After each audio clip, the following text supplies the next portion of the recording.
నమస్తే మేడం. నమస్తే. మేడం, ఈ సర్వైకల్ క్యాన్సర్‌ని ప్రివెంట్ చేయడానికి ఏదైనా వ్యాక్సిన్ ఉందా? అది ఏ ఏజ్ నుంచి స్టార్ట్ చేస్తారు? సో సర్వైకల్ క్యాన్సర్ ప్రివెన్షన్‌కి వ్యాక్సిన్ అవైలబుల్ ఉంది. సో అది మనం చిన్న పిల్లల్లోనే ఇస్తే 100% ఎఫికసీ ఉంటుంది. క్యాన్సర్ 100% రాకుండా ఉంటుంది. సో 9-14 ఇయర్స్ వాళ్ళకి మనం వ్యాక్సిన్ ఇవ్వచ్చు. సో 9-14లో మనము 2 డోసెస్‌లోనే ఇస్తాము వ్యాక్సిన్. మల్టిపుల్ బ్రాండ్స్ అవైలబుల్ ఉన్నాయి. బట్ ఏది తీసుకున్నా డోసెస్ యూజువల్లీ 9-14 అయితే ఇవాళ ఒక డోస్ తీసుకుంటే ఇంక 6 మంత్స్ తర్వాత ఒక డోస్ తీసుకుంటారు. 2 డోసెస్‌లోనే ఉంటుంది. అదే 15 అబోవ్ 14 అబోవ్ 15 అబోవ్ వాళ్ళకి 15 నుంచి యూజువల్లీ 45 వరకు కూడా మనం వ్యాక్సిన్ ఇవ్వచ్చు.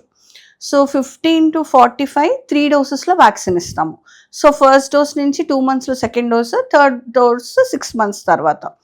సో సెక్షువల్ లైఫ్ స్టార్ట్ అయ్యే ముందే చిన్న పిల్లల్లో ఇస్తే మనకి ఎప్పుడైనా 100% ఎఫికసీ చాలా బాగుంటుంది. బట్ స్టిల్ అలా అని పిల్లలు పుట్టేశారు ఇప్పుడు తీసుకోకూడదు అలా ఏమీ లేదు. 45 ఇయర్స్ వరకు కూడా మనం వ్యాక్సిన్ ఇవ్వచ్చు. ఎఫికసీ కొంచెం 80-85% క్యాన్సర్ ప్రొటెక్షన్ ఉంటుంది.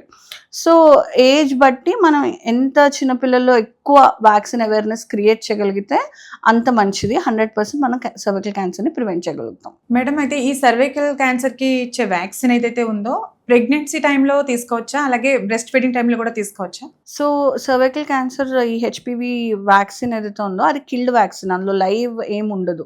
సో ఇప్పుడు మనం రిప్రొడక్టివ్ ఏజ్ గ్రూప్ ఉమెన్లో ఇస్తున్నాం కాబట్టి ఫస్ట్ వ్యాక్సిన్ తీసుకున్నారు, యాక్సిడెంటల్గా ప్రెగ్నెంట్ అయ్యారు అనుకోండి ఆ మంత్, పర్వాలేదు. ఒక్కసారి అందులో లైవ్ వ్యాక్సిన్ ఏమి ఉండదు కాబట్టి కంపల్సరీ ఇది అబార్షన్కి వెళ్ళాలి అలా రిస్క్ ఏమీ లేదు. ఓకే, బట్ మనం ఎలెక్టివ్గా వ్యాక్సిన్ తీసుకుంటున్నాం కాబట్టి యూజువలీ ఆ మంత్ పీరియడ్ వచ్చేసిన తర్వాత తీసుకుంటే బెటర్. అండ్ ఆ మంత్ మీరు ప్రెగ్నెన్సీ అవాయిడ్ చేస్తే బెటర్.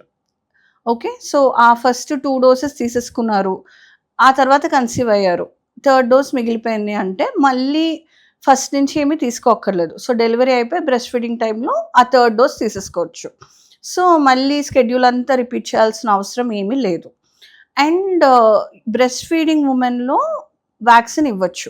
వ్యాక్సిన్ ఫీడ్ చేస్తున్నాము ఇప్పుడు ఇవ్వకూడదు అలా ఏమీ లేదు. సో డెలివరీ అయ్యి వచ్చిన మదర్స్కి మేము యూజువలీ వ్యాక్సిన్ తీసేసుకోమని ఆ పీరియడ్ సజెస్ట్ చేస్తాం. సో దట్ అందరూ డెఫినెట్గా డెలివరీ అయిపోయిన తర్వాత మళ్ళీ ఒక చెకప్కి వస్తారు కదా. సో అప్పుడు డెఫినెట్గా మాట్లాడేది వ్యాక్సిన్ గురించి, కాంట్రసెప్షన్ గురించి. సో ఆ టైంలో డెఫినెట్గా వ్యాక్సిన్ తీసుకోవచ్చు safe in breast feeding mothers. Thank you so much madam. Thank you.